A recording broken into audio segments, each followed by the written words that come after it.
یہ اپنی انفارمیشن کے مطابق دلی میں فیض الہی مسجد کے باہر جو کارروائی ہوئی ہے اور جو یہ بتایا جا رہا ہے کہ اس سلسلے میں کورٹ کا آرڈر ہے،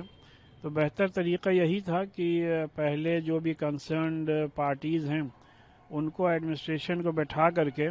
ان سے بات چیت کرنے کے بعد جو بھی قانونی اور جو بھی قانونی راستہ ہے اور جو بھی کورٹ کا آرڈر ہے اس کو پرامن طریقے سے عملی جامہ پہنانا چاہیے تھا، لیکن ایسا نہ کر کے جس طریقے سے ڈائریکٹ بلڈوزر ایکشن ہوا ہے اس سے لوگوں میں کہیں نہ کہیں ہیجانی کیفیت پیدا ہوئی ہے۔ بہرحال جو بھی اس میں اگر کسی نے وائلنس کیا ہے تو اس کے سبھی لوگ سخت الفاظ میں مذمت کرتے ہیں، لیکن اس سلسلے میں اس بات کو بھی یقینی بنانا ضروری ہے کہ کسی بھی بے گناہ کے خلاف کوئی کارروائی نہ کی جائے اور وہاں پر جو جتنی بھی کنسرنڈ پارٹیز ہیں ان کو بٹھا کر کے اس مسئلے کو پرامن طریقے سے حل کر لیا جائے۔ اور میری سب سے یہی اپیل ہے کہ ہر طریقے سے امن امان قائم رکھیں اور قانون کو ہرگز کوئی بھی ہاتھ میں نہ لے۔ یہ اتفاق ہے یا سازش ہے کہ جب جب روڈ چوڑیکرن کا معاملہ آتا ہے یا جام کی کوئی صورتحال سامنے آتی ہے تو خبریں یہی کیوں نظر آتی ہیں یا سنائی دیتی ہیں کہ مسجدوں کے تعلق سے یا مزار کے تعلق سے یا قبرستان کے قریب ہی چوڑیکرن کا کام کیا گیا ہے۔ یہ پہلا موقع نہیں ہے، اس سے پہلے بھی بڑی یہ خبریں سننے کو ملی ہیں کہ دلی کے ہی اندر ایک مسجد کے تعلق سے یہ بات آئی کہ وہاں بھی جام کی استھتی کو بہتر بنانے کے لیے مسجد کے باہر کے حصے کو منہدم کر دیا گیا۔ تو اب چاہے وہ ہائی کورٹ ہے، ظاہر سی بات ہے ہائی کورٹ کا اور کورٹ کے کسی بھی آدیش کا تمام لوگ سمان کرتے ہیں،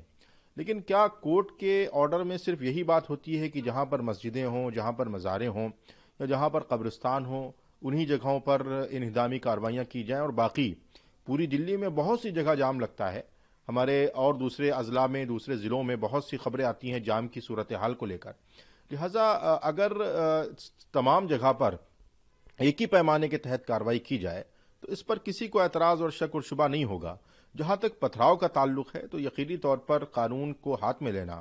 اور قانون کے ساتھ کھلواڑ کرنا، کانسٹیٹیوشن نے یہ کسی کو بھی اجازت نہیں دی ہے، لہذا جو لوگ دوشی ہیں یقینی طور پر ان کو تو ٹارگٹ کیا جائے، لیکن نردوشوں کو اس پورے منظر عام پر خاکہ بنا کے اگر ان پر کوئی کارروائی کی جاتی ہے تو یقینی طور پر یہ ناانصافی ہوگی، اور مجھے لگتا ہے کہ اس سے ہم سب کو بچنے کی ضرورت ہے۔ بڑے افسوس کی بات ہے، مسجدوں کو پوری طریقے سے ٹارگٹ پر لیا جا رہا ہے، مسجدوں کو نشانے پر لیا جا رہا ہے۔ روڈ چوڑیکرن اور صفائی کے نام کے اوپر مندر، مسجد، گردوارہ، امام باڑہ، سینیگاگ، چرچ، اس کو جو ہے پوری طریقے سے چھوڑ دینا چاہیے، کیونکہ یہ آستھا کے کیندر ہے۔ جہاں تک کہ روڈز کی بات ہے کہ روڈز کے اوپر ٹریفک جام ہو رہا ہے،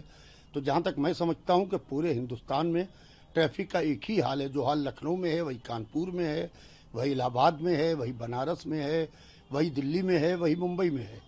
سوال یہ ہے کہ جس طریقے سے کارروائی کی بات ہو رہی ہے، میرے خیال سے کارروائی